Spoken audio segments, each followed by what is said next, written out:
Yang terhormat, dosen pengampu Bapak Rio Kurniawan, SPD MPD. Perkenalkan, nama saya Nabila Sapitri, NPMD 1D020075, Prodi Administrasi Publik. Pada kesempatan kali ini, saya akan membacakan pidato saya yang berjudul Dilema Pembelajaran Daring pada Masa Pandemi COVID-19. COVID-19 melanda di dunia saat ini. Banyak negara yang mempunyai kasus positif atas wabah tersebut.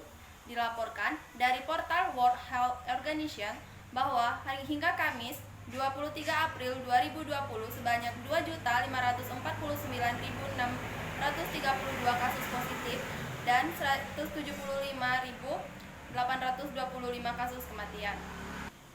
Sementara di Indonesia, pandemi ini telah menyebabkan 8.607 orang positif dan 1.042 orang sembuh dan 720 orang meninggal. Begitu cepatnya penyebaran dan pertumbuhan wabah ini sehingga semua warga di dunia melakukan berbagai upaya baik preventif, kualitatif, dan promotif kepada warganya. Berbagai upaya yang dilakukan berbagai negara atas penyebaran wabah COVID-19 juga merambah dan dalam bidang pendidikan. Hampir sebagian besar negara yang terpapar virus tersebut meliburkan diri dan memindahkan aktivitas belajar siswa di rumah. Kebijakan belajar dari rumah di tengah pandemi COVID-19 juga dilakukan sekolah-sekolah di Indonesia.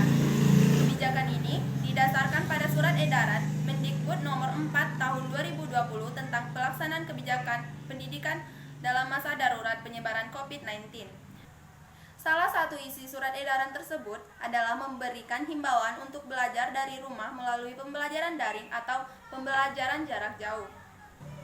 Adapun praktik belajar di rumah. Adanya surat edaran tersebut direspon pihak sekolah untuk menerapkan pembelajaran daring. Guru melaksanakan pembelajaran meski tanpa bertatap muka langsung melalui berbagai platform, misal grup WhatsApp, email, Google Classroom umumnya. Guru berusaha menyampaikan materi pelajaran kepada siswa. Umumnya, langkah yang dilakukan guru mulai dari menyiapkan konten materi pelajaran yang disampaikan pada setiap pertemuan, lantas diunggah di media daring. Berikutnya, siswa mempelajari materi dan mengerjakan tugas yang diberikan oleh guru. Sementara guru memonitoring pelaksanaan proses yang dilakukan siswa, termasuk juga menjawab pertanyaan dan memberikan umpan balik proses pembelajaran. Adapun problematikanya yaitu pada proses pembelajaran daring sebenarnya tidak mudah diberlakukan di Indonesia. Dalam proses pelaksanaannya, banyak keterbatasan dan permasalahan yang terjadi di lapangan. Menurut pengamatan dan refleksi penulis dari berbagai sumber, ada beberapa kendala dalam melaksanakan pembelajaran daring di Indonesia. Pertama, masih banyak guru yang mempunyai keterbatasan dari sisi askes maupun pemanfaatan gawai yang dimilikinya. Kedua, kemandirian belajar siswa di rumah tidak dapat sepenuhnya dapat terlaksana dengan baik. Kemandirian belajar menjadi tuntutan yang harus dipenuhi dalam pembelajaran daring. Ketiga, tugas dan pekerjaan rumah yang diberikan oleh guru membebani siswa. Pembelajaran daring selayaknya tidak membebani siswa dalam belajar. Keempat, tidak semua siswa mempunyai gawai atau handphone. Gawai merupakan alat utama yang digunakan untuk pembelajaran daring. Kelima, pembelajaran daring terkendala dengan sinyal internet yang tidak stabil dan pulsa atau kuota data yang mahal sekali. Nah, dilema pembelajaran daring memang menjadi dilema bagi guru dan siswa. Di suatu sisi, proses pembelajaran harus berjalan, dan di sisi lain, berbagai problematika mengiringi proses pelaksanaannya.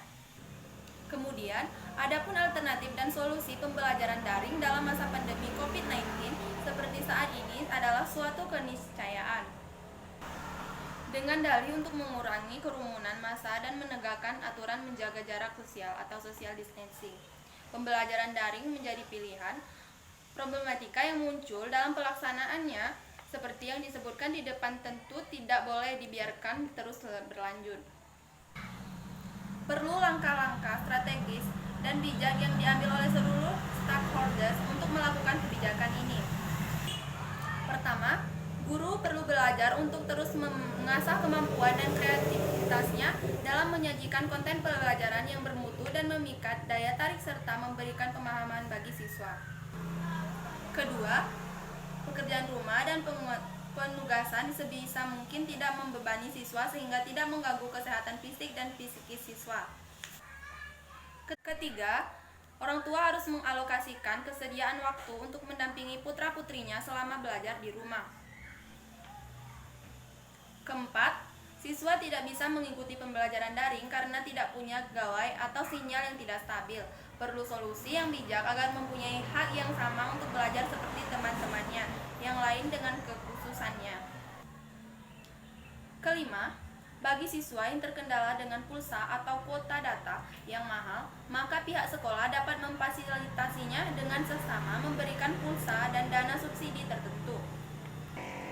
Untuk pembelajaran daring di masa wabah COVID-19 ini, sebenarnya Mendikbud Nadiem Makarim sudah memberikan opsi kepada sekolah membelajarkan dana BOS atau bantuan operasional sekolah untuk keperluan pembelian pulsa kuota internet bagi guru dan siswa. Dalam pelaksanaannya, nanti akan diperkuat dengan Permendikbud yang mengatur tentang pemanfaatan dana BOS.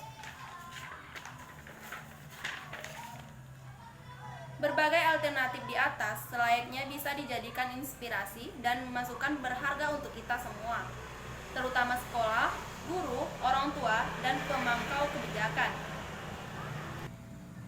Dilema yang terjadi dalam pelaksanaan pembelajaran daring tidak harus menerus menjadi hambatan untuk mensukseskan kebijakan belajar dari rumah.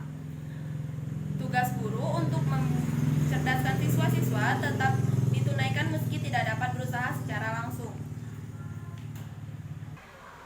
Dengan demikian, siswa-siswa di Indonesia tetap memperoleh haknya untuk belajar dan mengasah kemampuan dalam berpikir, bertutur, bertindak, dan tidak tengah adanya pandemi COVID-19. Semoga pandemi ini cepat berakhir dan berlalu, dan kita diberikan kesehatan lahir dan batin. Itulah pidato yang dapat saya sampaikan. Saya akhiri. Wassalamualaikum warahmatullahi wabarakatuh.